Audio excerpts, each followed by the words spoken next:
And that's how she was found, caught in a mouse trap in the middle of the Arizona desert next to Chinchilla's Bar and Grill.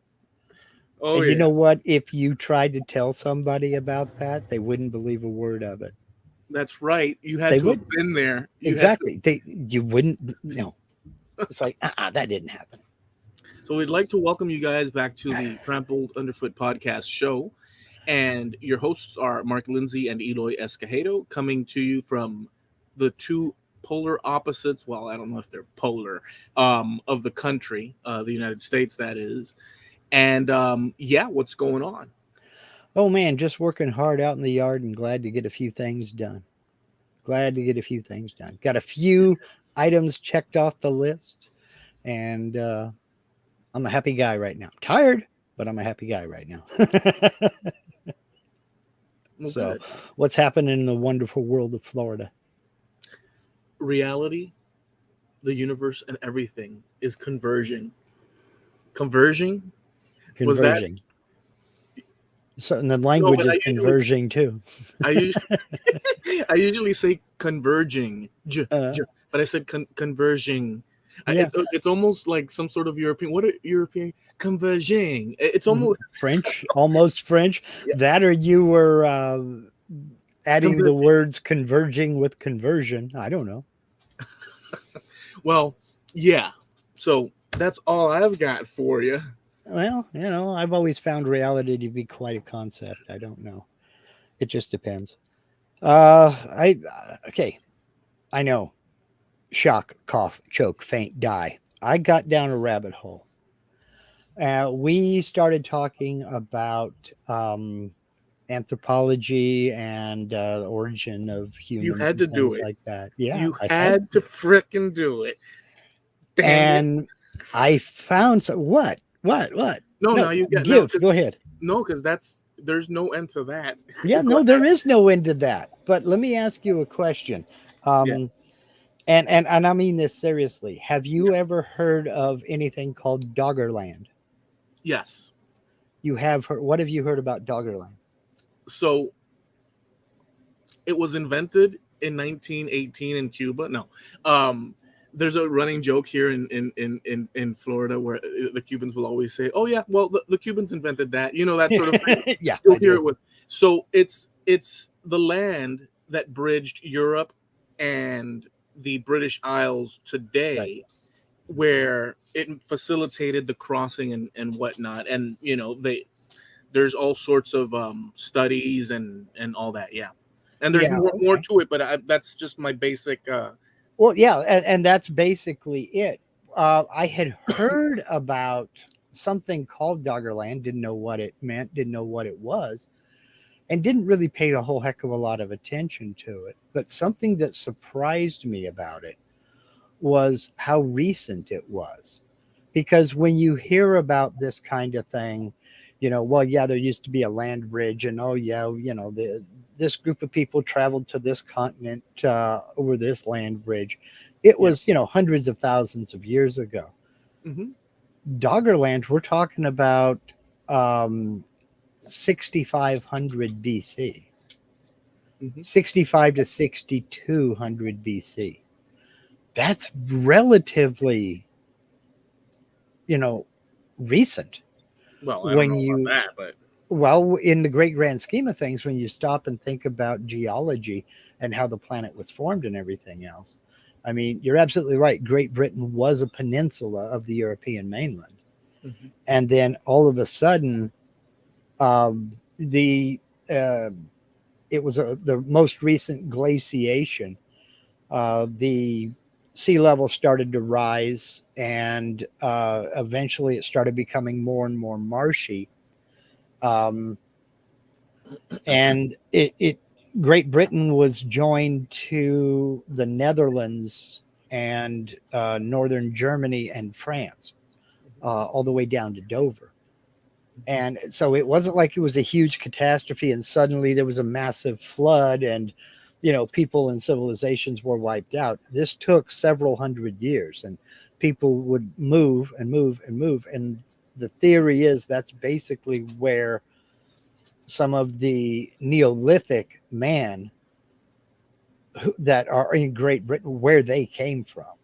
They Mhm. were not a seafaring people. They were just they just moved away as the sea levels rose, and suddenly, hey, we're on an island. You Mhm. know, um, there have been several marine studies done out there, and they have found, skeletons, intact skeletons of mammoths and other birds and other animals out there. They're not sure about humans yet, but they have found some structures that appear to be man-made. But this has all been kind of a hodgepodge, hopscotch type of a survey. They haven't gone out and really done a huge survey because there isn't a whole heck of a lot of funding for it. But what struck me was the fact that basically what they're saying is the English Channel is less than 10,000 years old. And I would not have put that together in my brain. That's not something I ever would have thought of. That surprised me. Yeah, that the land masses today in many parts were not the way they looked X amount of millennia ago. Well, yeah, I mean, when you think about it, Southern Europe was joined to Africa there at Gibraltar. And when that split off, the Atlantic emptied into what is now the Mediterranean. But that was so many million years ago. And I'm used to hearing those kind of stories. But to hear about something as recent as 6,200 BC, that's, relatively speaking, in the age of the Earth, that's like, yesterday. So that was just a surprise to me, and I thought it was actually pretty cool. The the first there's a guy there's a many people, but Mhm. there's a guy there. An article came out in British newspapers and this and that. Mhm. More not sensationalistic, but more light in the more popular papers, and Right, more in depth in the scientific papers and all that. And it's right. all available online and stuff. And they have a picture of a guy, a British guy. I don't know the exact like town or hamlet, but Mhm. um, they they connected him when the article first came out to Cheddar Man that they had Right, found. And then they have the picture of both of them next to each other, a picture or a reimagining of Cheddar Man according to right. the things that they've found out, Mhm. and then the face of this guy. And it just so happens that the Cheddar Man face, and they've had various Cheddar Man faces Right. um, throughout the years, and this guy is a direct descendant of Cheddar Man.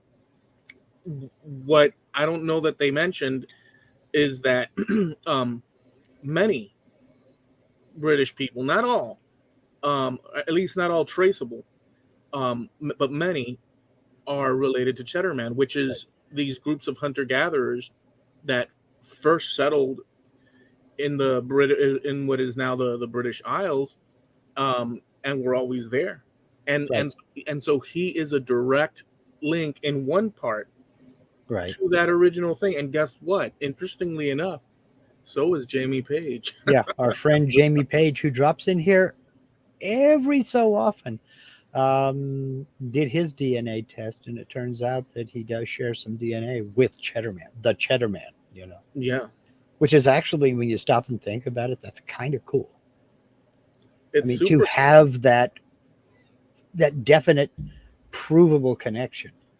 it's just cool to me.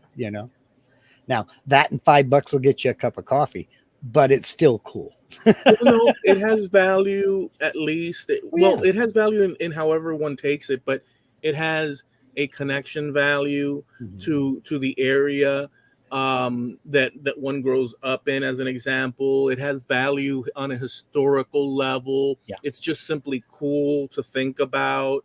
Mhm. So it does have value in those things. I mean, Yeah. you know, it's one out of many that you would connect with or he would connect with that he would not know unless they eventually find more bones of different, you know what Yeah. I'm saying? So like Yeah. if they find more across, you know, the British Isles, sure, he would likely, yes or no depending, connect with them too, and they have stories and so but going back that far in time, it's like there's Yeah. a lot of people that brought us their DNA to make us who we are today.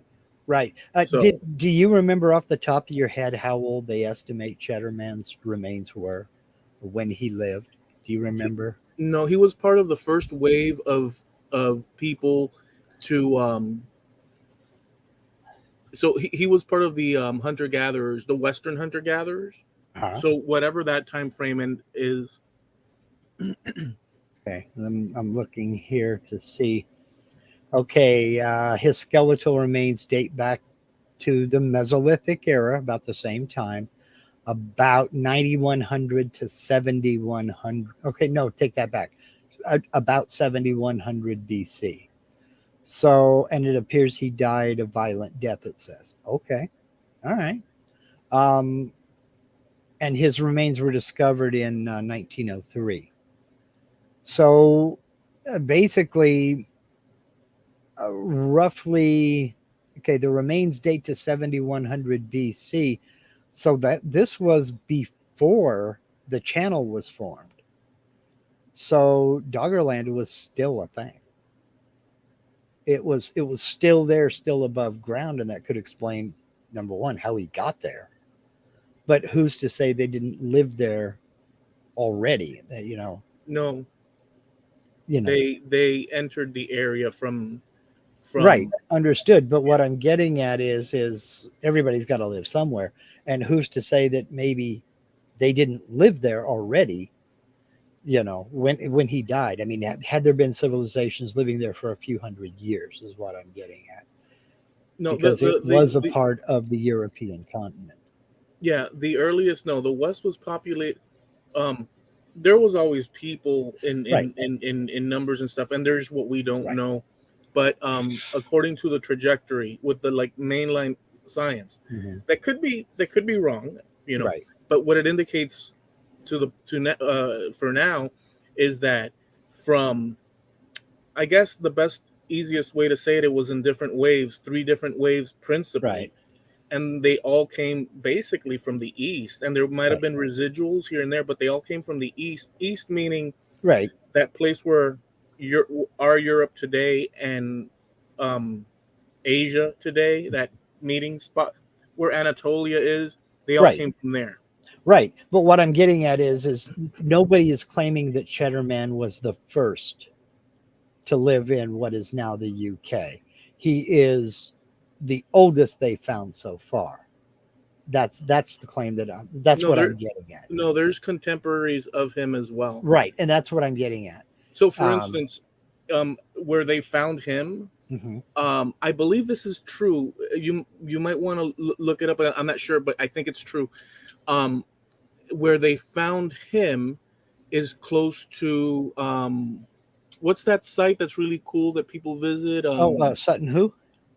No, that's with the stones, the Oh, megalithic stone. Gau's Cave. No, There at Cheddar Gorge. no, dude, where the Beatles played. You remember Oh, out in the park, out in the with the stones, oh, Stonehenge. Stonehenge. Okay. So in Stonehenge, near in that area, they found various um, bones of that era, and I believe that Cheddar Man came from that group. But I do know that from that group there was a few names given to some of the bones. One of them was the Amsbury Archer, Mhm. the Amsbury Bowman, and a few Okay. others. I matched the Bowman. Oh, I, really? I matched the Bowman, Wow. and they were contemporaries as far as I can. I know that the Bowman was contemporary with the Archer, Uh-huh. and I think that they were contemporary with Cheddar Man, but I'm not sure about that right now. Uh-huh. Maybe we can find out. Well, I'm looking here on the map, and what is called, he was found in Somerset, okay, in a place called Cheddar Gorge. Okay. And that's still quite a ways away from Stonehenge. Okay, so there were Um, two different. They were two different total locations, and Jamie Page also matches. Funny enough, he Mhm. also matches the Archer. Really? So Yeah. okay, both So of he, them. matches Cheddar Man. He matches the Archer. I match the Bowman. Uh-huh. And the reason they name these things is according to what grave goods that they find in them. Right. And a lot of these people have um, traceable links to the ancient Near East, let's say, or Right. Anatolian, because these people were one population. For instance, these people were um, not um, like us in terms Right. of their DNA. They were unlike us. Not that they weren't human; they were totally human, but Right. they were unlike us because they were one population that is part of us, Hmm. but is not. So if you put them on a chart, they they fall outside of our scope. Right. When you introduce the other populations that came after that built who Europeans are, um, then we fall into that scale. So they have this graph, this heat map, and they Hmm. have here's the first group that came, here's the Hmm. second, and here's the third. We share Right. DNA with all of them, but we don't match with any of them until they all come back together in the past, and then the DNA Right. looks like you and I and anyone Hmm. across Europe, north, Sure. south, east, west. It's like one giant family of people with variations, but one giant Right. family of people. Right. Right. And the blending and intermixing and intermarrying, intermarrying, etc. Yeah. Just doing a little bit of digging deeper here. Cheddar Man was discovered. He was about not quite 50 miles away from Stonehenge. Okay. So that's not much for us, Yeah. but it's very much for when you're on foot, you know, especially when you consider that where he was found is in the mountains. He was found in this gorge in the mountains. And then Stonehenge is way out on the Salisbury Plain. So it was arduous travel, let's just put it that way, but an easy drive for you and me. So Yeah. yeah, well, that was basically about all that I had to. I just didn't know if you'd ever heard of it, or if you'd heard any exploration of Doggerland. Something that I kind of thought was funny was it was named after um, these banks that was part of Doggerland when it was above water. That Dutch fishermen used to go out and with their nets, and it was bountiful fish out there. And the nickname for those fishermen were doggers. I Interesting. don't know why, but that's what the Dutch called those fishermen was doggers. And they would go out and fish on the Dogger Bank. And it's still to this day, they call that the Dogger Bank. You talk to anybody in the UK about the Dogger Bank, and they know exactly what you're talking about.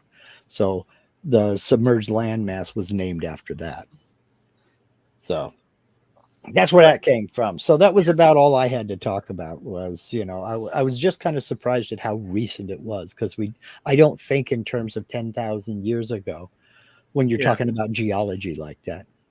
yeah. That's along with a lot of the things that they did have Hmm. that we would think is something that is brand new, roughly to our time. Right. Like just simple things like this is more towards the Roman era or Greek era, but things like tiles Yeah. and mosaics and all these things that we would think, oh, that's totally us. Those people back then were totally like just ooga ooga.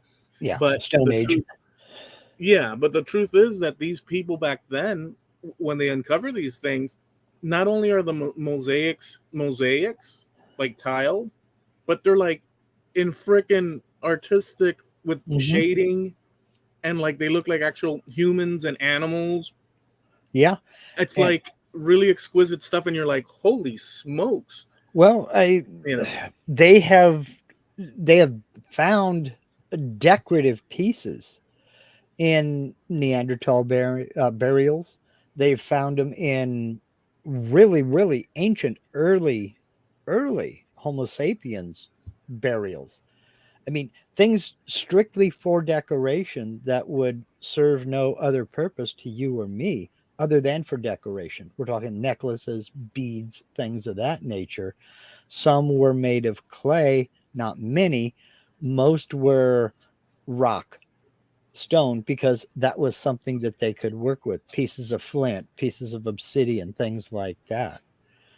But they have found traces of these things in these burials, and it only makes sense that art would follow, because I don't know, maybe I'm branching off into another subject, but the whole reason for decoration is to make oneself stand out a little bit. And I think that's a universal.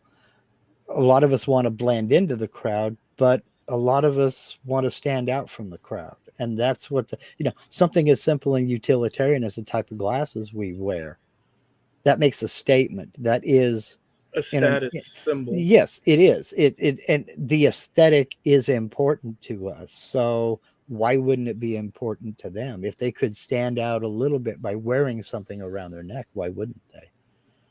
When they find graves, they'll usually identify them as different things. In one category they identify them as is high status burials. Yes. And it's usually accompanied by more stuff. Right.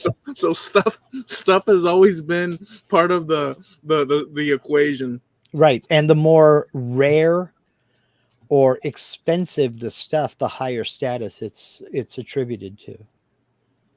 Yeah. Who knows how that would have looked like, those populations back then, because obviously, well, I'm assuming they didn't have the great comforts that we have in terms of so many things like light and electricity and, well, this that we're doing. I would assume the ancient Romans weren't sitting at home in their pavilions communicating online with a show called Trampled Roman Foot, or something like that. But the fact that they had civilizations and product coming in order to sell and buy and shipping it to other locations and so on, describes a significant advanced civilization, regardless of the electricity that we're talking about, this and that. But they had, I mean, imagine you and I back then, in Rome as an example and stuff, and whatever your job and savings were, and your wife and this and that, and you'd go to the marketplace, you could find fish and this and that. I mean, it was a society. It's just an amazing thing to consider, even far ago. When you consider the day-to-day activities and the day-to-day lives of these people, they probably were very similar to us before we had air conditioning. Sit outside after the sun went down around a fire and complain about the mosquitoes. There wasn't a whole heck of a lot to do. And prior to the internet, if you didn't sit in a hot house and watch television, I mean, I don't know about you, I can't speak for you, but I know we were outside.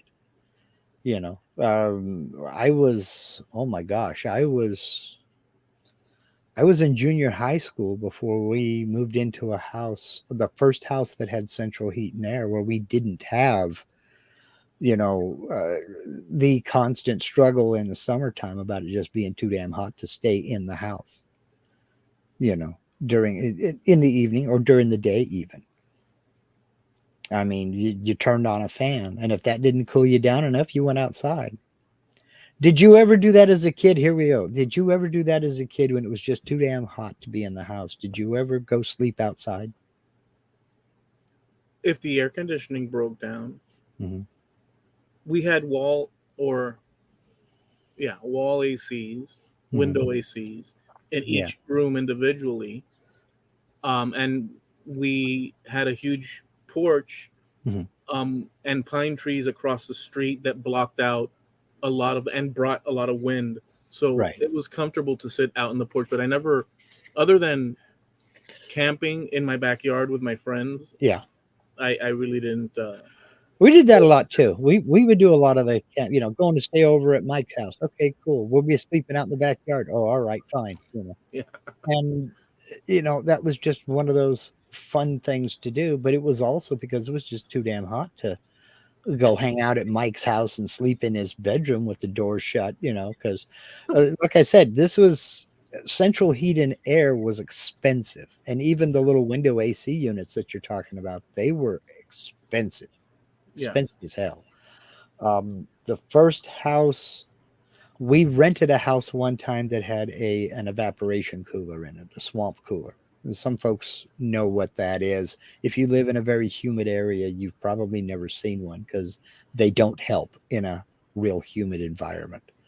But in a drier climate, basically all it is it's a pad soaked in water with a fan blowing through it and a little pump that keeps pumping water back up and soaking that pad down. And it will get you downright frigid in a drier climate. But it also adds humidity to the air. And if it's already humid, it's not really effective. And we had one house that had that, and that was nice and comfy. But then we moved to another house that had none, and we did a lot of that sleeping out in the backyard. Yeah, that's a nightmare. So, Recently, within the past year and a half to two, I spoke with a cousin of mine from Cuba, and in talking about the town in which my father was born and grew up until he was 20, she said that back then, talking about for her time, she's like from the 30s to 40s. Born, this lady is within that range, right? Okay. Of 1930s, 1940s. And she simply, when it came out and said, it really was, but she said it as just as a matter of fact, which really took me aback. She says, you know what? Back then, that town was simply just like being in the West, in the Old West. And I was like, huh. And she says, yeah. In other words, gunfights and all the stuff you would attribute to the West. And it was a year or so ago that another cousin from that side of the family that I had reconnected with or connected with for the first time due to the wonders of the internet sent me various photos and various documents. But one photo was the funeral of my great granduncle taken from a top of a roof in the town square or main drag. And in that photo, there's horse carriage, and we're talking early 1900s. There's horse carriage, there's cars from that era, but there's horse carriages and people walking. And you zoom in on the people because it's for some reason those old photos have pretty good quality. Well, they were big. They were very big. Well, you could see all the people and stuff, and I keep wondering where would my grandfather and have been in that photo and so on, just looking at the because they would have been, it's a small town, so they would have been part of the funeral procession. And so you see a horse and a cart and more horses and like saloons and stuff, just insane. And then you see a whole throng of people behind and the casket inside this thing, and it's like you're looking at that and you're like, holy smokes. And just to think that, I mean, from our time, it's a drop in the bucket to, even though it seems like a long time, which it is, but it's all perspective from our vantage point. It's not that far. I mean, the 1800s is not that far away. No, not in the grand scheme of things. It's not. In the grand scheme of things, or even the 1700s in the grand scheme of things. It is a long time. Don't get me wrong, but you know what I'm saying. Yeah. Yeah, I do. And that's also another look at small town life, because when you talk about a small town like that, it wasn't huge, and it still isn't huge, is it? No, it's not. No, in fact, it's probably. In fact, it's probably smaller now, huh? It's probably, considering all things considered, is probably worse off right now than it was in the 1900 era. Well, but I'm talking about something like that in a small town, because I have experienced that kind of thing when, funerals happen every day. Yeah, But when you're in a small town like that, where if you don't know somebody, you know somebody who does know that person, that's right. Yeah, that any kind of an event like that, especially if they have a name, if they are a known person, the entire town would turn out for something like that. yeah, So events and occurrences like that brought towns, I mean, just everybody from out of the woodwork. Whether they knew him or not, you see a crowd form, it's what's going on. yeah. And I can remember things like that happening here in this small town along those same lines. You know, if you had, if there were three tractors together in the middle of town, something was happening and everybody wanted to know what the devil it was. Yeah. So if there was a funeral procession out here in some of the smaller areas, the more rural areas, everybody wanted to know, oh no, who was that? Who was that? Who was that? Did I know Yeah. him? It's a So there happening. was a lot of that. Exactly. Because, well, you got to remember there was not back in the 60s, there wasn't a whole heck of a lot to do around here, except maybe go downtown and watch haircuts, So you took your entertainment where you could. But, and I'm Um, not saying that funerals are entertaining, please don't get me wrong, but something big like that was a big deal. Funeral crashing Eh, Not so much for the crashing, hors but d'oeuvres. paying your respects, and the just being respectful of it. But the Yeah. whole crowd would turn out to see, the whole town would turn out to see what's going on. You know. Let me share. I think it's an interesting story from a long time ago. So the this great uncle of mine, great grand uncle of mine, brother to my great grandfather. Okay. Um, they were an Italian family. Okay. In fact, they were a half Italian Mhm. and half Cuban family. Okay. For the Cuban side, according to my father, I don't know more than this, they were very long standing on the island. So Okay. they were generationally there. On the Italian side, they would have immigrated to the island sometime around the mid to late 1800s, roughly. Okay. Um, and so in fact, my second great grandfather was, or grandparents were fully Italian from Okay. lower central Italy, Okay. which I've since then found out. Um, the documents I've received from family members, which has been amazing. Well, this gentleman, my great grand uncle, died, and that's the picture that we're talking about. Mhm. His name was Benito Uraldi, Mhm. and back in the early 1900s, on his property, he dug up a chest full of coins, gold Uh-oh. coins, gold Spanish gold coins. Oh, oh, oh, oh, oh. So it was, who knows how ancient it was, because they were actual, like coins of the, Doubloons. Yeah. and that basically he hit jackpot literally. Mhm. Um, and the family enjoyed those benefits.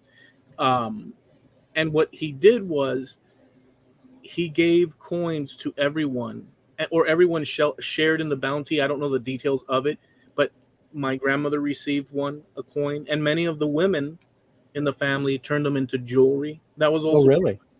yeah, that was also part of the conversation with this cousin of mine that I talked to a year and a half or so ago.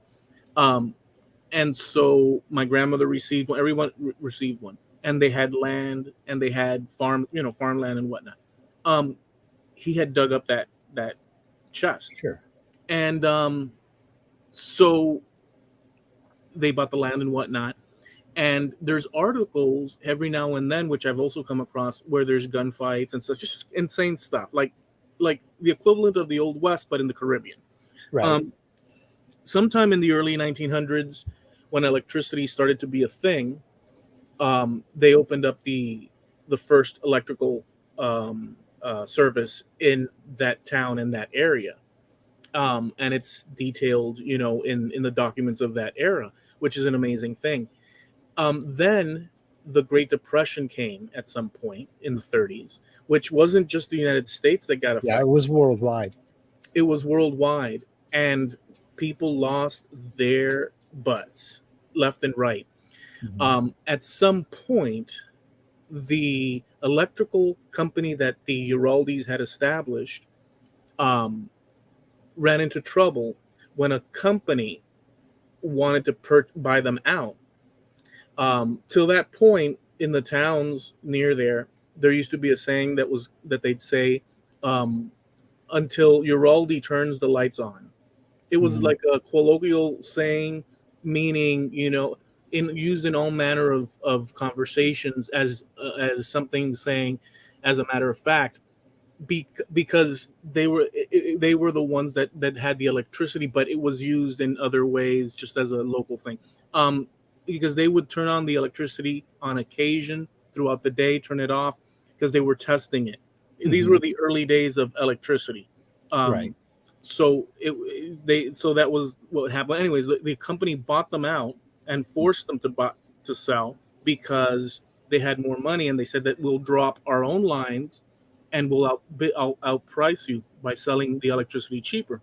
Uh-huh. So you're already sold, and this and that. But when the turn of the or when the what you call the depression came, they my great grandmother um, was going to lose her farm, and her youngest son, because my great grandfather had passed away. Her youngest son Ramon went to Havana, acquired a lawyer, and he was like young, like the youngest, and he sued the bank that wanted to repossess and they won, and so they were able to maintain the farm, continuously. But it was stuff like that going on, so it was kind of like a wild west. It's a very interesting variation on the theme. If you move the happenings, if you consider what was going on around the world, there was a lot of things that were um, Kind of paralleled, yeah. paralleling in a way. Yeah, yeah, Yeah, I mean, and you see that all over. I mean, the I hesitate to call them cowboy stories because obviously they weren't called cowboys, but you hear cowboy stories from Argentina and Brazil and yeah, how much they parallel the stories that we've heard from the US Old West. yeah. You know, yeah, it was a wild time and a different time. I mean, you don't think of Hawaii as being cattle country, but the largest privately owned cattle ranch, the Parker Ranch, is on the Big Island of Hawaii. Now, the King Ranch in Texas dwarfs it, but it's Yeah. not privately owned. It's corporate. They have sold shares, etc., etc. The Parker Ranch is still held in private hands. The family still runs it, and it's 200 and some odd thousand acres. I don't remember, but And it's that's there on the Big generation, Island of Hawaii, and most of the middle of the island is covered by the Parker Ranch. and that's generationally owned. Yes, generationally owned, and the I don't know what I think down in South America they called them gauchos. Was that true? The Well, cowboys? I think that that's true for Argentina and maybe neighboring countries, but I Mhm. know it's true for Uruguay. Argentina. Yeah. Okay. Yeah. Out in Hawaii, they called them paniulos, and that was a corruption of Hispaniola. The Hawaiian alphabet doesn't have certain. There are certain letters and certain sounds that their language they don't use, Yeah. and in fact, there's only 12 letters in their alphabet, and paniolo is what they call the cowboys now, and it's still a working cattle ranch. I mean, and it's strange to go to the Big Island and go up to Waimea, a small town up in the center of the Big Island, and I mean 4-wheel drives. You're up in the mountains. You're sitting at about 6,000 feet above sea level, and 4-wheel drives. It's cold. Down jackets, flannel shirts, plaid flannel shirts, and cowboy boots and Levi's. The whole Western thing, and it's just that strange mixture of cultures, but they took to that culture and they live that culture and they, Yeah. get along just fine with it. Yeah. But Yeah. I mean, Interesting. it's very cool to see the juxtaposition. I mean, you don't think cowboy and Hawaii. I mean, what would that look like? Well, go to Waimea on the Big Island and you'll see. Yeah. I mean, if you just said it like that, I would think Hawaiian shirts and boots and shorts. I Yeah, just yeah, you would. actually saying that it's basically a Jimmy Buffett song. Hmm. Well, I mean, there is a song called Hawaiian Santa. I mean, Hawaiian Santa wears the luau shirt and a pair of shorts and flip flops. And his beard is much shorter because you don't want that much fur. Florida is a weird place since it's and especially South Florida and in particular Miami and the Keys. It's Mhm. so you don't notice it when you're here, but like let's say if you were to travel here or Mhm. anyone that's not from here, you would pick up like I'm sure if I went out west to your area, I'd pick out a lot of really Western stuff that you in particular would probably you'd recognize, but you don't pay it much attention. Yeah, I'm sure. Um, you know that kind of thing that we're Sure. always on our side of the fence looking at things and like, okay, well that's not. But this is a very Caribbean, not only environment, but just from the food which we've talked about, Mhm. the people which we've talked about, and all that. And yet, I I it it becomes so normalized Mhm. that you don't and with it comes the lack of appreciation too. Like Yeah, one doesn't necessarily yeah, appreciate. absolutely, Yeah. absolutely. I can definitely relate to that because I mean there are a lot of things that are you know, within 10 miles of my house here that we could go see or could go do and we just haven't. Not because we don't have time or we don't have the desire or the inclination. It's just I don't think about it. I've said several times before we moved back here in 2012, so in November it'll be 10 years. We have yet to go to Crater Lake, and it's 90 miles away. Linda has never seen Crater Lake. I've been there 1,000 times. It's just we just don't think about going there Yeah. until after the fact. I mean, the roads are only open a certain amount of the year because of snow. It's a national park, so it doesn't get, there's no snow removal or anything. They don't plow the roads, they just close the gate, and that's it. Yeah. So, as a matter of fact, it's the first week of May. I don't think the roads are open yet. I'm not sure. But you go there in July or August, you're fine. Um, Before that or after that, I'm not 100% certain, you know. So, where I was going with that was if you were to come visit here, you would definitely see a lot of things that would interest you that I take for granted. Now, and I know that if I were to come visit you, I would be exactly the same way. I'm pretty adventurous when it comes to other cultures. I'm very interested in that. But now, as you've explained to me, you have kind of a melting pot of several different Caribbean cultures there all at once. I would be in absolute heaven for a few weeks because that is interesting to me. And it's not like an oddity type of thing. Oh, look at the people. Oh, look at the people. It's not that kind of thing at all. It's just going into the different stores, going into the different restaurants, the different cantinas or what have you, just to see and experience it. I don't know that I have ever eaten Cuban food or Honduran food or Colombian food. I can't say that I have. I don't know because I don't know what it is. But I could spend a few months there just exploring that avenue. You You know, know. it's funny because the in today's overpopulated, I say overpopulated in that there's a lot of traffic in this. It's not that it's literally, well, it could be taken literally. I'm not saying it. Mhm.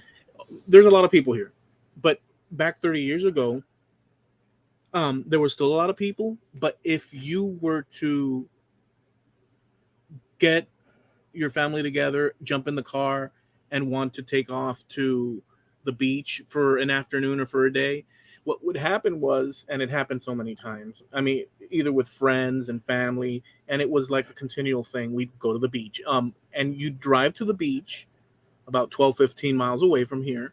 So I'm inland, and you'd find a parking space, no problem. And when you sit on the beach, mostly in the off season, but you could find it in pockets, you weren't crunched up against other beachgoers, like Right. hugging up against this other group of people sitting there with their own little seats and whatnot, chairs and whatnot.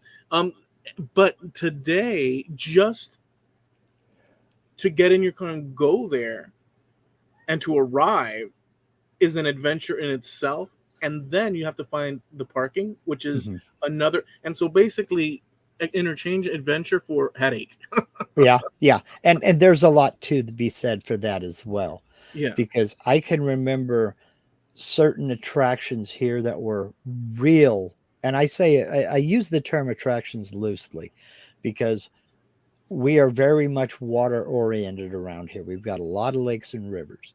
So that was kind of, I hesitate to say the community meeting areas, but they kind of were.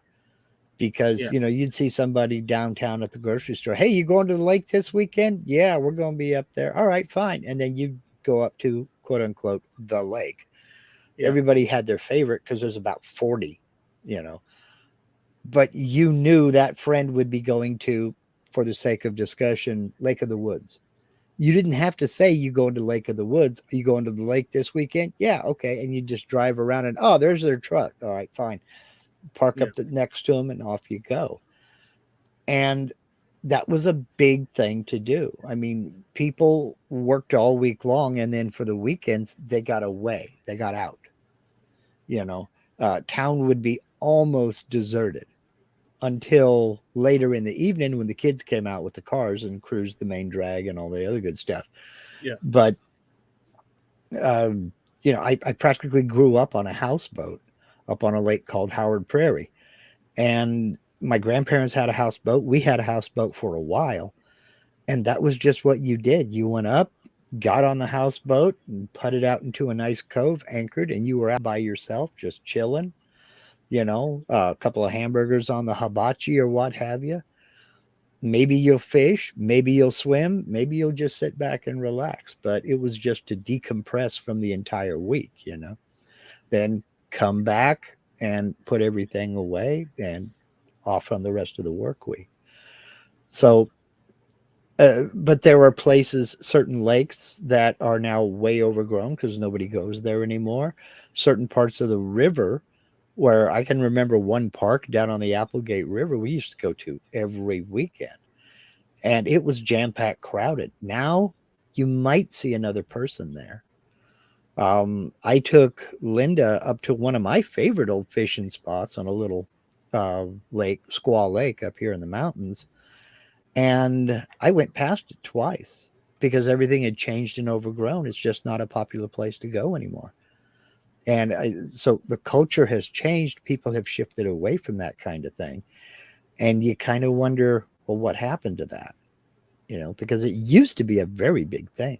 You would, any summer day, you went down to the river, there's 1,000 kids swimming in the river, people jumping off of bridges into the water and all this other good stuff. Now they're practically deserted. And it's just like, where did that go? What happened? That's an interesting. I think what happened was the internet. I don't know. See, that's the thing. I left here in 82 and that was still a big thing. I came back in 2012. So a lot of things changed over the course of 30 years, the internet being one of them. So I can't say, yes, that was it, because I never saw the decline.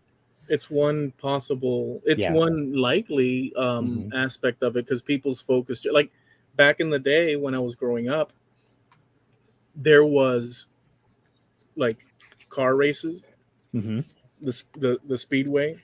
Yep. We would do that.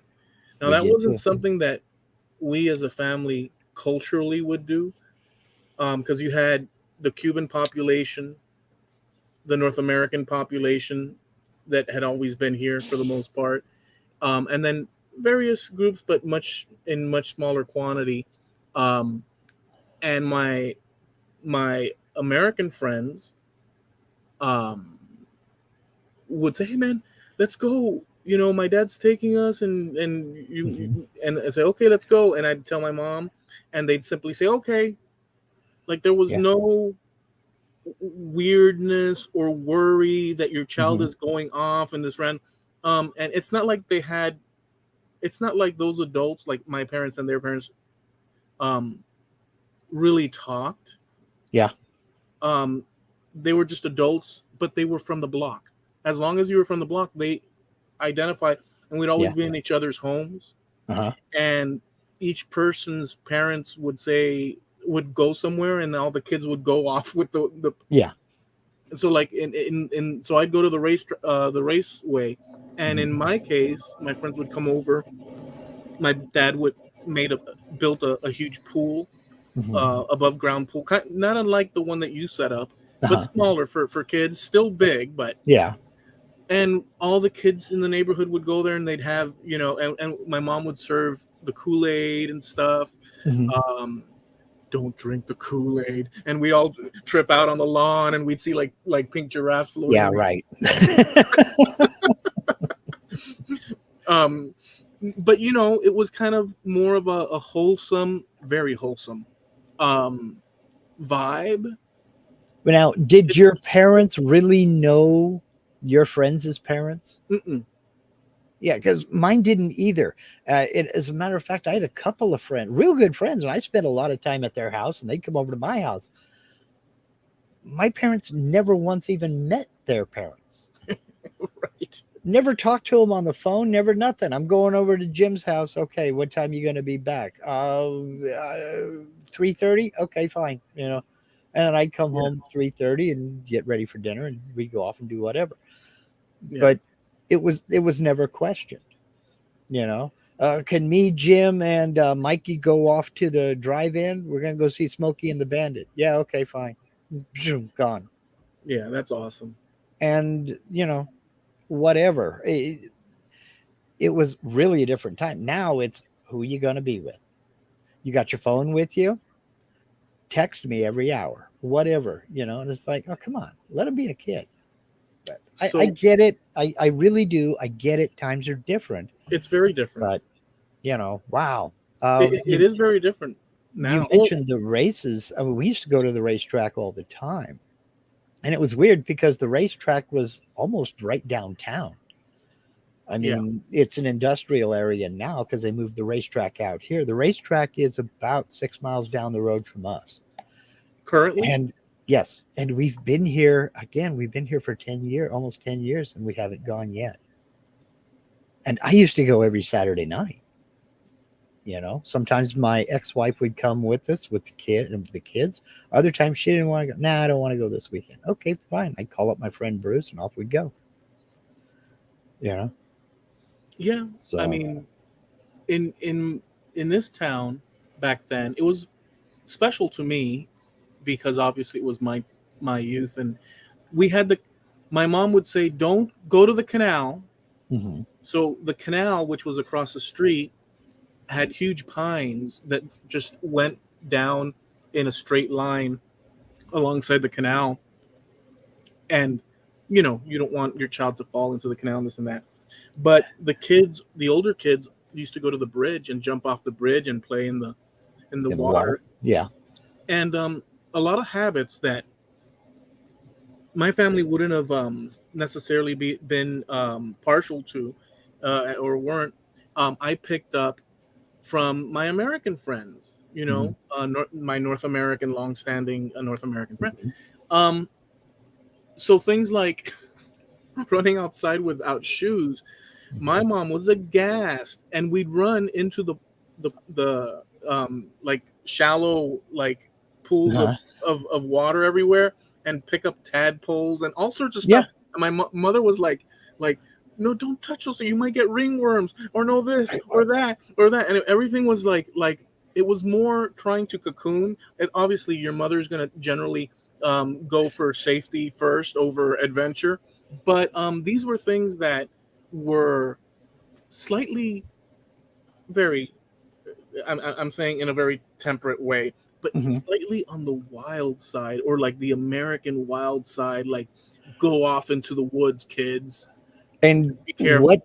what is it about mothers? Because as you're sitting there talking, everything your mother said to you, I was hearing in my mother's voice because she said the exact same thing to me. What is it Yeah, with moms and going outside barefoot? I don't know. My Well, mother I would know, but freak out. You put your shoes on. You know, it's like, Mom, I'm wearing shorts. Come on. Put your shoes on if you're going outside. Yeah, yeah. I didn't get it. Okay, so I'm gonna put my shoes on so I can walk 2 houses down and take them off and get in their swimming pool. That makes a lot of sense, Mom. You know, but Well, Mom, you couldn't say that. but to be honest, I don't know if this is true or not, but I think it's true that if not for my friends, my American friends, Mhm, growing up, I don't think that I would have necessarily considered walking, because the way I was brought up with my parents, mhm. you put your shoes on before you stepped outside, Yeah, and a lot of stuff. And I was introduced to variations on a theme very mhm, early on. yeah. And you could say it's the blending of cultures. That's just one example of many. It's the Okay. blending of, so you're receiving. But, I would not have thought likely mhm. to walk and jump into a pool. My friends were jumping into a pool of tadpoles. I'm gonna go ahead and do it too. Yeah, And it was yeah, fun. But for my mom, it was like, holy what? No, no, no, no. It yeah. was a bit. What are It you, a was. heathen? It was a bit like that. It was a bit like Mhm, whoa, whoa, whoa, son. That's a little bit too. Isn't that a mhm. little bit too wild and crazy? You Yep. know. we And had we had little areas where it was on private property, but you'd find, I mean, we're talking little bitty ponds about the size of, oh, an average patio, 10 feet wide, at its widest point, and maybe 50 feet long, and just not holding much water at all. But the county, you could go to the county and you could get free, they called them mosquito fish. They were those little minnows. yeah. And that was a big thing for us to do, was to go to those ponds and try to catch minnows. Don't know what we Yeah. were going to do with them if we ever caught them, but that was the big. You want to go try to catch some minnows? Yeah, let's go catch minnows. Don't know what we're going to do with them, but we would go and we'd spend hours out there, up to our knees in the water, trying to scoop minnows up and stuff like that. Um, or trying to catch frogs or something like that. Yeah. And my mother was the same way. What are you going to do with that? Get that out of my house. No, go put it back, that kind of thing. Um. What is it about mothers? I mean, So imagine how weird. I don't know if you had an experience like this.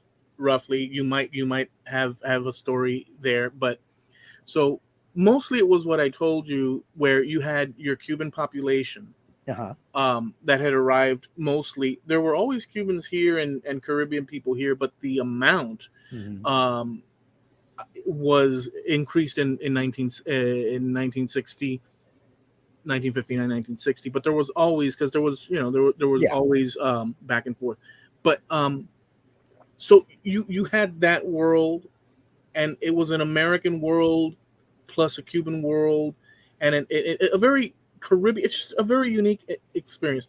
But there were other people from other cultures, Mhm. and I remember that I wasn't exposed to. Mhm. So I was exposed to the mix that is Miami, Yeah. but within that, very early on, there was this little old gentleman, Asian gentleman, that only on TV or the movies, when you watch karate and like wisdom and Uh-huh. like the Buddhism, and as a little kid, that was fascinating. It's such a strange thing. Well, me and my friend spotted this Asian gentleman Mhm. sitting on the side of the canal fishing, Mhm. and we approached him, and he let us sit with him and stuff, and we were just waiting for, like, if it was a movie, Yeah. Wax waiting. on, wax off. Yeah. Yeah, we were waiting for wisdoms and such, and none of that came. He just fished, and he Yeah. said, "Yeah, these fish are great for eating." So we went and took big buckets Uh-huh. and fished out our own fish and took them back to our homes. And when I Uh-huh. brought this bucket full of these huge fish, Uh-huh. My dad looked and my mom looked and said, "Son, what are you gonna do with those fish?" And I explained, "No, there's a gentleman, this and that." They were not perplexed, but kind of. And my dad said, "Those fish aren't gonna make it, son. You should throw them back in the." And I said, "No, I want to keep my fish." He said, "They're gonna die." No, no. Sure enough, within an hour or two, they were floating because Yeah. it just, yeah, Used up all the oxygen in the water. Yeah. yeah, stuff like that. But you know, it was kind of a small town vibe within a bigger, greater area that encompassed. It was so unique Well, and strange and now different. in the city of Sweetwater, there are still less than 20,000 people, but Yeah, it's surrounded by so many other towns that it's easy to get lost and not know you ever went through Sweetwater, yeah, So you're surrounded by a huge metropolitan area. yeah, yeah, So, and it was more or less the same thing around here. I still live in a very small town. There's somewhere, depending upon who you listen to, anywhere from 7 to 8,000 people that live here. okay, But back in the day, when I'm talking about in the 60s, there were maybe two at the most. And it was the truth. You couldn't know everybody, but you knew somebody who knew the right, people you didn't know, you know. So it was a different time. It was a strange time. Now, talking about running outside barefoot, yeah, um, I don't know how impulsive you were, but I was big time, major impulsive when it came to something like that. I'm sitting in the living room watching TV. Somebody knocks on the door. I go open the door. Mark, we're going to go out and ride bikes. You want to go? Yeah, let's go. And I just oh head yeah, out the door. yeah, No shoes. Lucky to have pants on. I mean, I was dressed, but I didn't have no shoes on.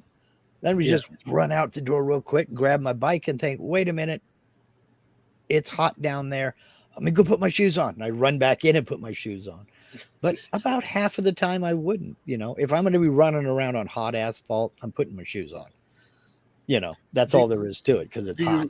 you remember the energy, your body energy, the heat produced maybe it's more of a Florida thing, but you'd go out and you would produce energy and heat and sweat, and it would be profuse, and you'd be running and jumping and Yeah. climbing the monkey bars, riding bikes, and it was like an intense energy explosion, and then you recuperated within a few seconds. Yeah. I wonder how close we were to heat stroke when we were kids because I didn't care how hot it was. Being hot, Amazing. like I said before, the high temperature, being hot, that was a reason to go outside.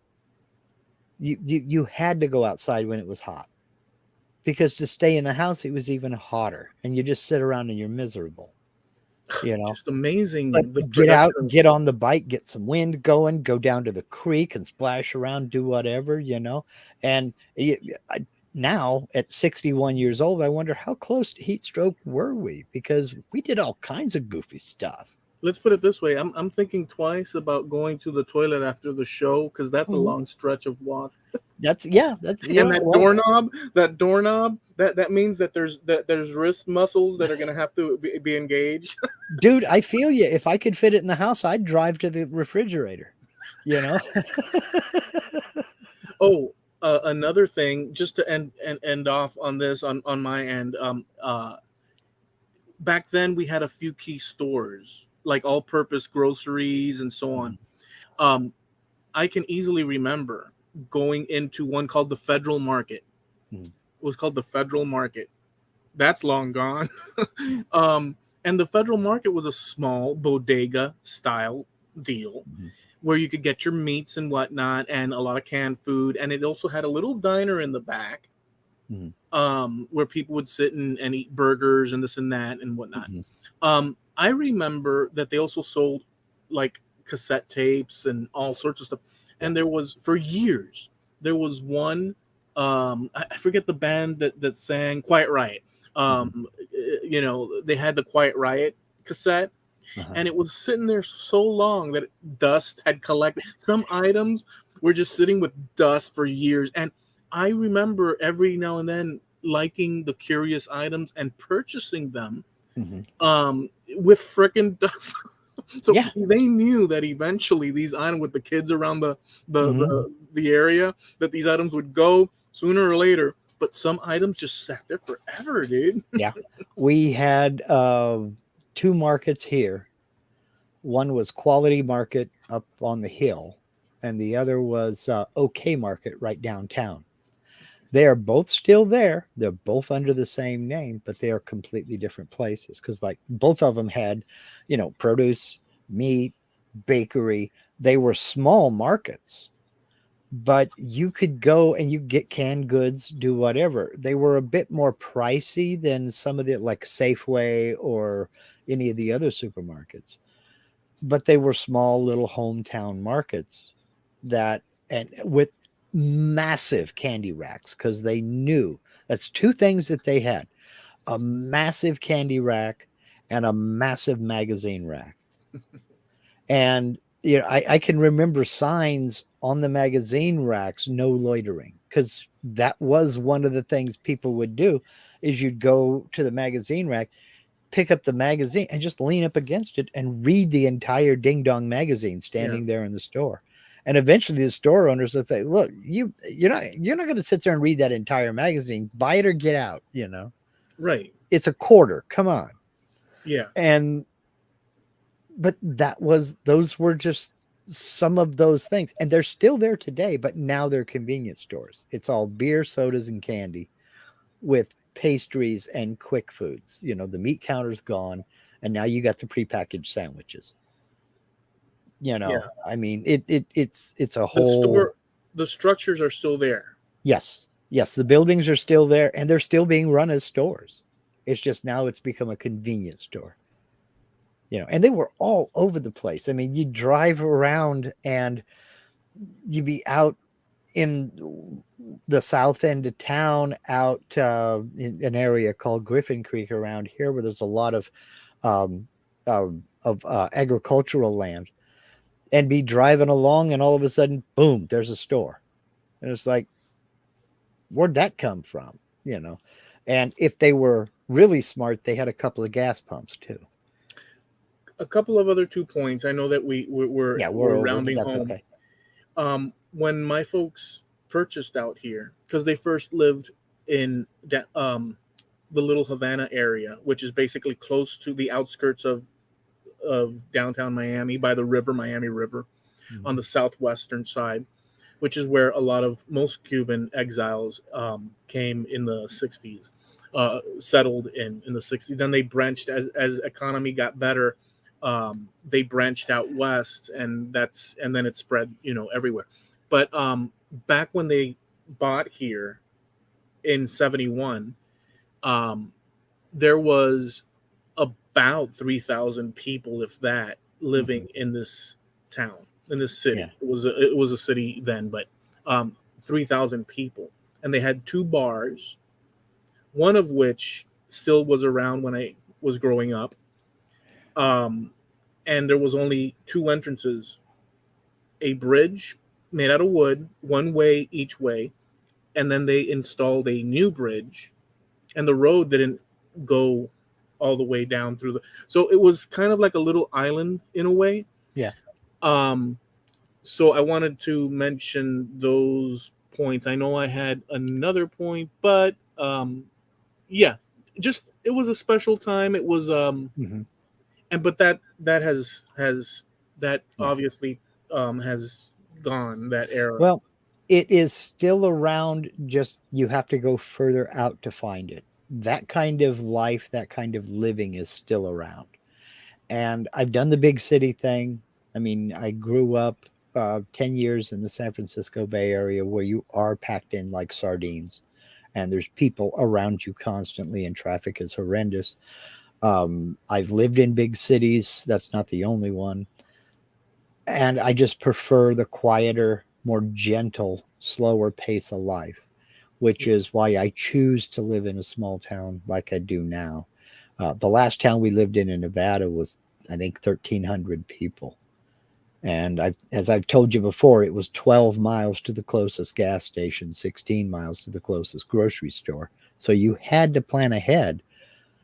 But, they didn't even have sidewalks to roll up at night. It was that small, Yeah. So, but there's a lot to be said for that kind of life and that kind of living is, you generally speaking, it's quiet and folks leave you alone. And that's the way I like it. Yeah. And I will say that according to so 3,000 people in this town, I come from many people back in the past that lived in similar situations of Mhm. small population towns, Mhm. from here to Cuba to Spain, Canary Islands, and so on.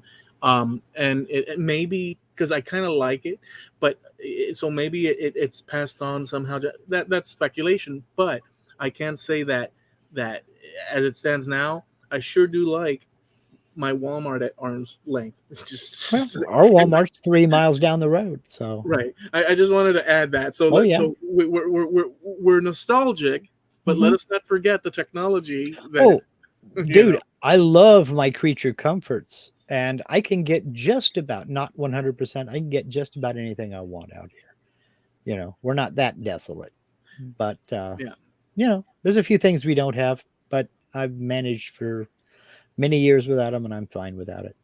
So, Yeah. All right.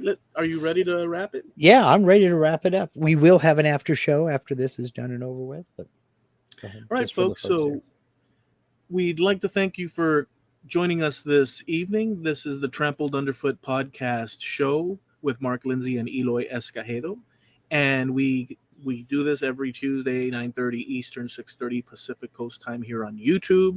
Just search for Trampled Underfoot Podcast on YouTube. We have a Facebook page as well with the same name, and we have a website, trampledunderfootpodcast.com, where you can catch our past episodes. And that's just by going over there and pressing the Wayback Machine button, and you can check out the different themes and topics that we discuss. They'll be entertaining for sure. We're also sponsored by Harneo Media, your web source. If you're looking to establish or increase your web presence, Steve Nealon is your man. He can hook you up with a website, do as much or as little as you would like for him to do. If you don't know a thing about websites, kind of like me, he can help take care of you that way. If you're a seasoned veteran and know everything, you're just looking for a web host, he can take care of you there too. Help you set up a web store where you can sell your items, or hook you up with a print on demand company that will handle merch. You want to make t-shirts, coffee cups, baseball caps, anything your little heart desires. Steve is your man. That is Harneal Media. That's HARNEAL media.com, sponsor of Trampled Underfoot Podcast.com. All right. See you guys. Be good. Peace. Let me use the restroom like I mentioned before. I'll be right back. Oh, all right. Jeez. That's why he was so eager to wrap it up. Okay. Well, um, see, I will answer one thing here before Eloy gets back. And Frankie CNC Woodworking says, we also stuck change in the newspaper box, took the whole stack and sold them, then went and got candy from said store. We didn't have well, there was a couple of stores that had the newspaper machines. You put a quarter in it, you lift up the thing, pull the little arm and pull the papers out. But one store out by my grandparents' house in that Griffin Creek area I was talking about. And Linda, the store I'm talking about, that one there on the corner with the gas pumps. They had they just put the newspapers in a stack right next to the door with a big rock on top of them. And you pick up the rock, take a newspaper, put the rock back down, go inside and pay for the paper, you know? So, it, and it was one of those cases of, if I had tried to take more than one newspaper, Mark, I'm telling your grandmama on you, you better come back here with those papers and take them, that kind of thing. Because small town, you knew everybody. And if you didn't, like I said, you knew somebody that did. So, boy, we were all over the place on this episode, man. See, John Cousins, what if I could? Apparently, I'm the 28th cousin of the Prince of Wales. Well, put in a good word for me. Maybe we can all go over and hang out at the castle. Have a You whale know? of a time. Yeah, I mean, that's John Cousins saying he's the 28th cousin of the Prince of Wales. I saw That'd be that. all right. That'd be all right. Um, let's see, Jim Dockeroll in better news. The snow is almost gone. Well, we're supposed to hit 84 tomorrow. Personally, I can't wait. That doesn't sound well. 84 is acceptable. Well, but we don't have the humidity issue that you have. So, yeah. Let's see. My wife Linda says Crater Lake is half open. Some of it is still closed for snow. Yeah, and it'll be that way. It could go as late as June. Yeah, I've seen it closed as late as June. But they don't say, well, we got 6 inches of snow last night. They're way up there. They're like, yeah, we got 6 feet of snow last night. That's crazy. So yeah. It's and yes, Jim, we're on the post game show now. After our little trip down memory lane, return with us now to our thrilling days of yesteryear when the master rider of the plains fought for law and order in the Old West. Let's see. Jim Dockrell says, my mom used to have to set traps for me because my friends and I were always off in the woods, sand pit, biking, etc. Same here. Mom never set traps or anything, but if I was, she'd see me getting ready, I'm putting my shoes on and this, that, and the other. And she'd be like, all right, don't you go down to that creek. But she knew that was the first place I was going to go. Why? Because she told me not to. I was that kid. I stashed a fishing pole over at a friend's house. And, half of the time I would leave the house. Okay, Mom, we're going to go do whatever. And went over to his house. We grabbed our fishing poles and went straight down to the creek. So, Linda says, I ran barefoot until I was a teenager. Shoot, I'm barefoot now. Well, I'm barefoot now, too. I've got sandals on. Yeah. Flip-flops. I put them on to go outside, but I've kicked my flip-flops off by the door, and I walk around the house barefoot. That's a very, or at least as far as I understand it, it's a very American thing.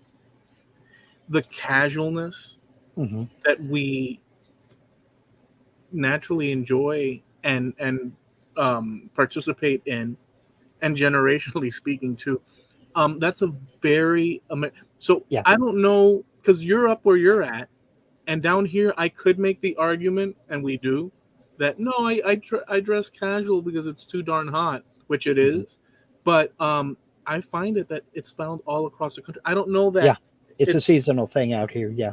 Okay. Yeah. Yeah. Oh, yeah. But you'll find t-shirts, tank tops, shorts, cut off blue jeans, whatever, and sandals of some sort. I mean, it's still a bit chilly for that because the weather here can change, and we have drastic shifts of weather. Like tomorrow, it's supposed to be, they're saying 84, and I think the low temperature is supposed to be like 39. So that's still a bit chilly to be, out and running around in short pants. But during the day, oh yeah, So yeah, tonight it's supposed to be 41 degrees, not 39. So that's still a bit too chilly to be running around like that. And they've brought the forecast down to 82, not 84. Okay, fine. So I'll say that it's so that's one big difference that maybe was something that people took aback, the Cuban exile community here, and that their children adopted very quickly, and the generations that followed, obviously, is the casual wear. Because I remember back in the day, my grandparents, my parents, if they stepped outside, it was like, I mean, they'd pull out the shoe polish or this. It doesn't matter. Yeah. It was full throttle, like as if we were in the 1930s or something. And I was like, just tossing on it. They wouldn't allow until I got a little bit older, and then it was like, okay, well, that's where that's going. But same here. Yeah. Same here. Going to town was a big production. Because you didn't just run down to the store. When you went downtown, you were there for the day. And the last thing you did was went to the grocery store and then brought your groceries home, because perishables, you're not going to have that sitting in the car for the whole day. Yeah. But it was get up in the morning, take a bath, put on your good clothes, button up t-shirt, your hair combed, and really, I mean, like you were going to have your photo taken or something like that. It was along the same lines. And it was a respect or a dignity thing, or a just, very like a proper thing. But in my mind, I was like, well, you said shoe polish. I didn't get to wear tennis shoes out to go downtown. I had some nice shoes that were all polished up and everything else. Dad would polish, because I'm little. Dad would polish my shoes when he polished his. But shoes were shined, hair was combed impeccably, you were dressed nice and everything else, and then you went downtown. When you were running around the house or running around playing out in the yard or with your friends or what have you, I could wear tennis shoes and old ratty blue jeans. But if I tried to go downtown in blue jeans, oh my God, are you kidding me? There would have been a fight. When I hit about 11, 12 years old, that changed. We got more Californiaized because, we're looking at the 60s, late 60s and early 70s, and a lot of things, calmed down. I had a little bit longer hair. There wasn't crew cuts and flat tops anymore. Yeah. And I went to school in tennis shoes, which is something I never was allowed to do. I went to school in blue jeans and a t-shirt. I got my first t-shirt with any kind of a logo on it when I was 11. Before that, they weren't really a thing. They kind of were, but not really. But they weren't as popular and ubiquitous as they are now. The blue jeans? No, a t-shirt with any kind of a logo on it. Oh, okay. T-shirts were still seen as undershirts, and they were mainly white. It was very rare that you saw any colored t-shirt other than white. Thank goodness that the t-shirt advanced, because let me tell you something. In Florida, it's a death sentence to wear button-ups. Well, you talk about kind of a regional thing or what have you. You take it to the nth degree in Hawaii. Swimsuit, flip-flops, and a t-shirt or tank top. Just about everywhere, unless you were at work. If you were at work, you had to wear something professional. Right. But I mean, you would see people at weddings in a swimsuit, tank top, and flip-flops. That's crazy. It was just, that is the uniform of Hawaii, and I got so tanned. I still have stripes on my feet, and we left in 1998 because that's all I wore. I wore a swimsuit, a t-shirt, and flip-flops. I got tanned so dark, I figured out that the hair on my arms is blonde. I looked like a photo negative. It was really something. And I immersed myself in it, and I'd never been so comfortable in my life, But then again, when we were stationed over in Europe, I don't think I ever saw anybody barefoot or dressed down. The American casual dress, never saw. If you saw somebody dressed like that, they weren't American. You never saw a German dressed that way. Yeah. They were very, very style conscious and wanted to look good all the time. So I think you're right. It is an American. The casual thing is an American thing. At least in great part, like where it's found, generally speaking. But my dad never really, at best, the 70s type clothes, but still upscaled from your just leisure, just common laid back wear. But I do remember at one point, more so closer to the end of his days, where the the casual American style with shorts, and he started doing that. But it was Uh-huh. more to do at the but when he was in his prime and throughout, it was usually very just serious, Hmm. ups, and it was kind of like from another time, Yeah. like Did another time. did you ever have a pair of corduroy pants? I did. You I had did. one. Okay. Yeah, I I can't did. imagine wearing corduroy pants in that heat. Oh man, that would have fried me. We had them here. I wore corduroys here, They were and cool. that was part of it. If you went downtown in the wintertime, from fall and winter, you probably wore corduroys. Any other time, you wore slacks. And I'm talking. We were dressed.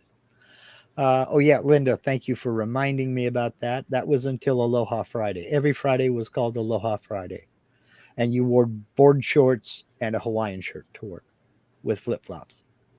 Very cool. So, and yeah, it was weird. You go into the rental car office, and there's a dude standing there in board shorts with a loud Hawaiian shirts and flip flops on. Hey, aloha, come on in. That kind of thing. Changes in latitudes, changes in attitudes. I'm here to tell you, man, it was a whole nother way of living. Let's see. Linda says mothers don't want to take you to the ER because you cut your foot on glass in the pond while you were trying to catch minnows. Been on both sides in that argument. Yeah. True, but when you're 7 or 6, you don't think about stuff like that. Oh no, that doesn't cross your mind. Exactly. But she did scare the crap out of me because I didn't know what ringworms were. Yeah. And it did make me like I was. Could it be? And I'm playing with my friends, but in the back of my head, she said this, and that. Get in here!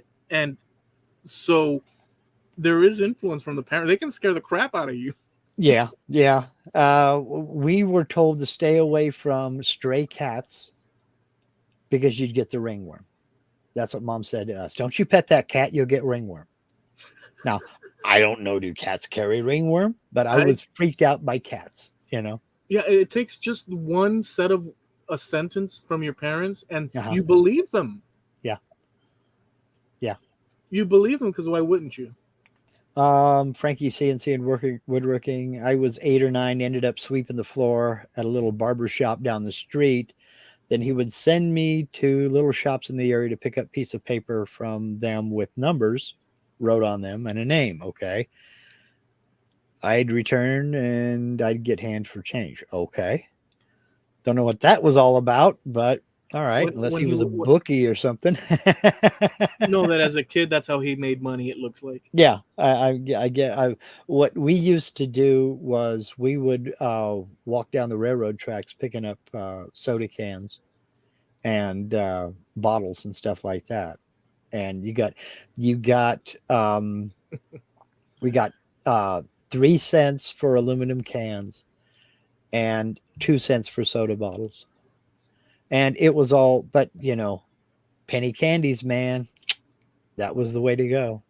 Let me add to that. We had a little candy store / very small candy store just a block away. The building is still there, but it's now some sort of like woman's salon or something. And it was very tiny.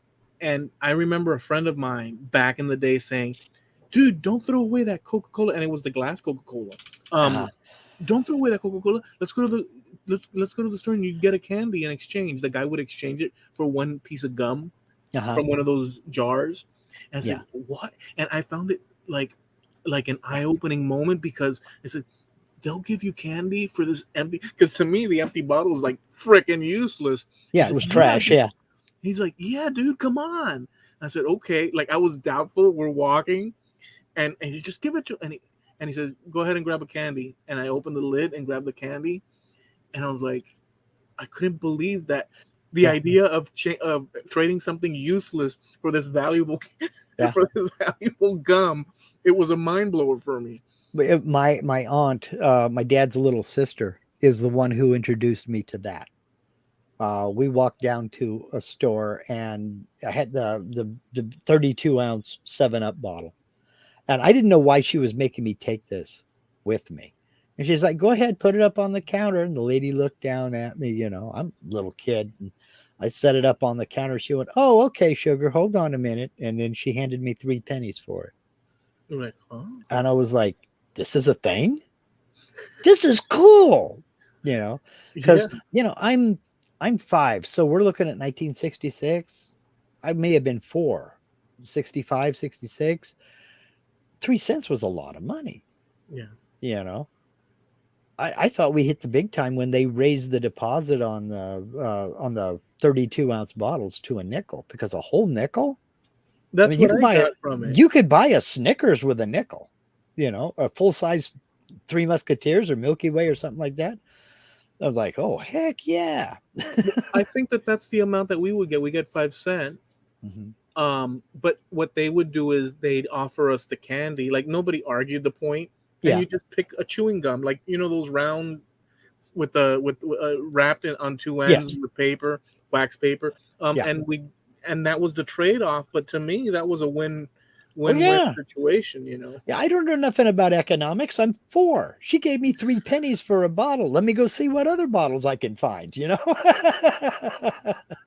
was such a great thing. I remember asking my aunt about that. Does it have to be a 7-Up bottle? She said, no, it can be any soda. It can be Coke or Pepsi. And boy, after that, I was spotting bottles and cans all over the place, man. Yeah. Now, at that time, it was not cans. Because they were still tin can with a seam down the side, and you opened it up with the can opener on each side. They didn't even have pop tops yet. Amazing. But when the aluminum cans came out in the late 60s, early 70s, and they had the pull-off pop tops, pull-off. That was when I discovered about scrapping aluminum, because the pull-off pop tops, people just threw them all over the place. And well, as a kid, I found out that you could get like, I think it was like 15 cents a pound for that aluminum. And any aluminum I found, man, I was a little hoarder. I'd come home with my pockets full of those ding dong things. That's cool. And throw them in a coffee can, an empty coffee can. And when that sucker got full, I could, jump on my bike and pedal down to the scrapyard and sell him a bunch of. He'd take them. You could see he didn't really want to. But it was 15 cents. He didn't care. Let me ask you this. I don't know that it was way back in the 60s. For me, that would be way back in the 60s. But I know for sure in the 80s. Did you guys, I know it was across America, so I don't, but I remember the union between Monopoly and McDonald's where they would give you that piece of paper that folded open. Yes. For a kid, that was so much fun, dude. Yeah. And you didn't have to buy anything. You could just go up to the counter and ask them for one, and they would give you one. Because at least out here, because it was no purchase necessary. Because if you had to buy something, it was considered gambling. It was a lottery. Oh. Now, that may have been just an Oregon law. I don't know. But you could go in and you could ask for, they'd give you one a day. It was so cool. But I was probably, I was married when they did that. Because me and my ex-wife, that was back when I still liked McDonald's. And heck, I just go through the McDonald's drive-thru to get a soda. We'd get 2 giant super tanker sodas and off we'd go. Jim Dockrell said his thing was Bazooka Joe gum. You got a comic with it. I remember. And the gum was hard as a rock. Yeah. So you had to work it. Yep. Let's see. Frankie says, they held bets on stuff there. Yeah, it was a bookies. Oh, wow. You got the story better than I did. The city I'm from was the bigger city between Chicago and Indianapolis. So a lot of the old timers ended up there after people in that life was turning informants. I didn't know about it when I was little. Yeah. Okay. So you were hanging out with guys that had the middle name, like Johnny the Fish, Jimmy the Gooch, Frankie the Squirrel, That's a different world too. Yeah. Oh yeah. Linda was talking about Aloha Friday, where everybody wore the board shorts and Aloha shirts. She said, except for her, she had to wear uniforms. She was still in the Army. I was a civilian when we were in Hawaii. I was a camp follower. So she was a soldier. I was the dependent, and I worked in Honolulu. Oh, that was a fun time. That was a fun time. You would have loved the job I had. You would being a single guy would have loved the job I had. I worked for a temp agency and they sent me to one job that I managed to milk for about a year and a half. And that was for Avis Rent a Car. And what my job was, there was a big main Avis lot at one end of Waikiki. Then they had a little kiosk down in the basement of one of the hotels. And my job for 8 hours a day was to take a clean car from the main rental place, drive it across the street, fill it up with gas, then cruise down Waikiki, drop it off at that hotel, and pick up a dirty car that just come back from rental, bring it back up to the main lot and drop it off to be washed, grab another clean car, the same size, go fill it up with gas and drive. So I cruised Waikiki looking at bikinis all day for 8 hours a day and got $10 an hour to do it. That's great. It was an excellent job. I loved Amazing. my job. You know, it was fun. So, okay, Jim Dockrell is taken off. Have a good one, Jim. Hang in there, baby. It's springtime. The snow will be gone soon. So, I think we need to wrap it up as well. We've been on for an hour and a half. It's my edit. It's going to be an easy one. All right. So, damn, we didn't do the clap. that's okay. You said, let me go to the bathroom, then split. And I gave it a few seconds. Oh, that's true. Mm-hmm. All right. So, well, listen, enjoy the rest of your week. Be safe. Be happy. We'll catch you here next time. Have a good one. Y'all take care. Thanks for hanging out with us.